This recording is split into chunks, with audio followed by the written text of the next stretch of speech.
আমি বিশ্বাস করি ইসলামী আইন বাস্তবায়নের আগ পর্যন্ত কোনোদিন অধিকার ফিরিয়ে দেওয়া সম্ভব না।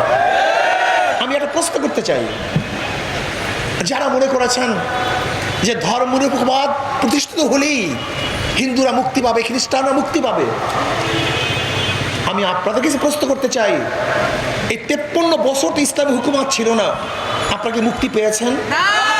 আপনারা শান্তি পেয়েছেন? অধিকার ফিরে পেয়েছেন? তাহলে ইসলামকে ভয় করেন কেন? আপনারা কি দেখেছেন 5ই আগস্টের পরে সর্বপ্রথম ধর্মীয় প্রতিষ্ঠানগুলিকে হেফাজত করার জন্য ইসলামী আন্দোলনের লোকজন ঝাঁপিয়ে পড়েছিল। ছাত্র আন্দোলনের লোক, যুব আন্দোলনের লোক, মুজাহিদ কমিটির লোক, যে যেখানে ছিল তারা ঝাঁপিয়ে পড়েছে।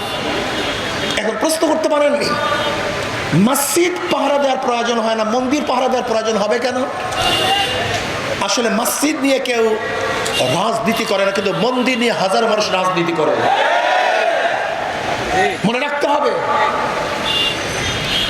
মন্দির ভাঙ্গার কারণে মন্দির পাহারা দেয় না, বরং মন্দির ভেঙ্গে এদেশকে ধ্বংস করার যারা চক্রান্ত করে তাদের বিরুদ্ধে পাহারা দেই।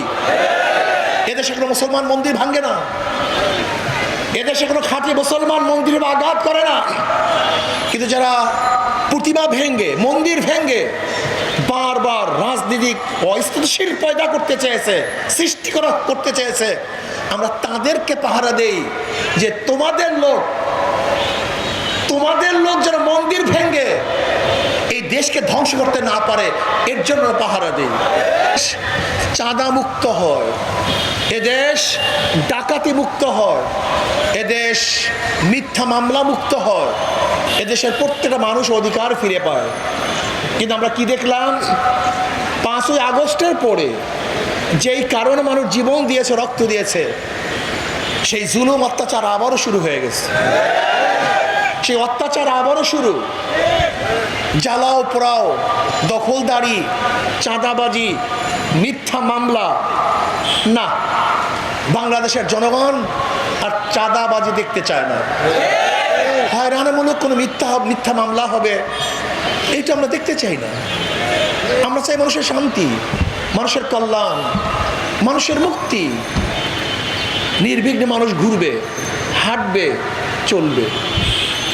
মানুষ ঋষি হোক, কামার হোক, মজদুর হোক, জেলে হোক, তাঁতি হোক, মেতর হোক, শ্রমিক হোক, ধনী হোক, গরিব হোক, শিক্ষিত মূর্খ, পুরুষ মহিলা, প্রত্যেকটা মানুষের ন্যায্য অধিকার প্রতিষ্ঠিত করতে হবে। ইসলামী সরকার আমাদেরকে প্রতিষ্ঠার মাধ্যমে বাংলা বুকে ন্যায় ধানের সিস্টেমে আমরা স্বাধীনতা অর্জন করেছি। আগে স্বাধীনতা অর্জন, বারবার স্বাধীন হতে চাই না, আমরা এই স্বাধীনতা টিকিয়ে রাখতে চাই। বাংলা স্বাধীন হয়েছিল 71-এ এবং 2024-এ যে রক্তের উপরে স্বাধীন হয়েছে, সেই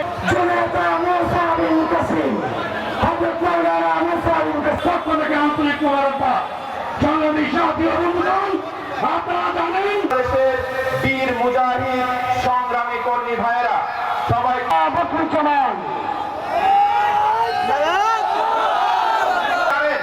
কিছুদিন পূর্বে বাংলাদেশ একটি স্বৈরাচারী শাসন ব্যবস্থা, তারা এদেশের অর্থনীতিকে পঙ্গু করেছে, এদেশের আইন ব্যবস্থাকে ধ্বংস করেছে। এদের ছিল আবার আল্লাহর উপর পূর্ণ আস্থা, বিশ্বাস এবং কোন আল্লাহর উপর পূর্ণ আস্থা।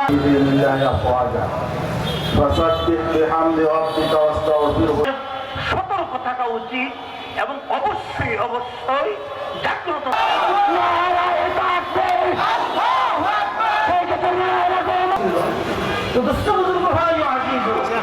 আমার কথা, আমরা সকলেই এক হতে রাজি আছি তো?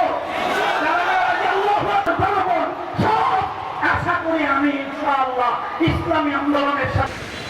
আবারও শেখ হাসিনা সরকার যখন জুলুম, অত্যাচার, অবিচার, খুন, গুম